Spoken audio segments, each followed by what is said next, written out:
ভাই, সম্প্রতি প্রশ্নপত্র ফাঁসের ঘটনায় আপনারা জানেন এক ব্যক্তির আলোচনা খুব বেশি হচ্ছে যে তিনি মাথায় টুপি, মসজিদে যাওয়া, ধর্মীয় কাজ করা এগুলোর জন্য চেষ্টা করেছেন এবং তিনি নাকি বলেছেন আমি এই দুর্নীতি করে অবৈধভাবে উপার্জন করা টাকা সব আল্লাহর রাস্তায় খরচ করেছি, দিনের কাজে খরচ করেছি। এই আল্লাহর রাস্তায় চুরি করে সেই টাকা আল্লাহর রাস্তায় খরচ করাটা হলো কোরবানির জন্য গরু চুরি করার মতো। একজনে গরু চুরি করছে, আরেকজনের গরু চুরি করে এনে বিসমিল্লাহ আল্লাহু আকবার বলে কোরবানি করে দিছে গরু।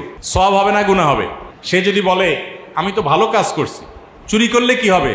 চুরির গরু দিয়া কোরবানি করছি, তার এই ভালো কাজের কোনো মূল্য আল্লাহর কাছে হবে? গাছের গোড়া কেটে আগায় পানি ঢাললে যেরকম কোনো লাভ হবে না, ঠিক একই ভাবে দুর্নীতি করে অবৈধভাবে সম্পদ উপার্জন করে কিছু দান সাদকা করে দিলে আল্লাহ সন্তুষ্টি সেরকম অর্জন হবে না। আপনি মানুষের চোখে ধুলি দিতে পারেন। আমাদের দেশে অনেকেই আছেন যারা চুরি ডাকাতি 2 নাম্বারই করে সম্পদের পাহাড় গড়েন।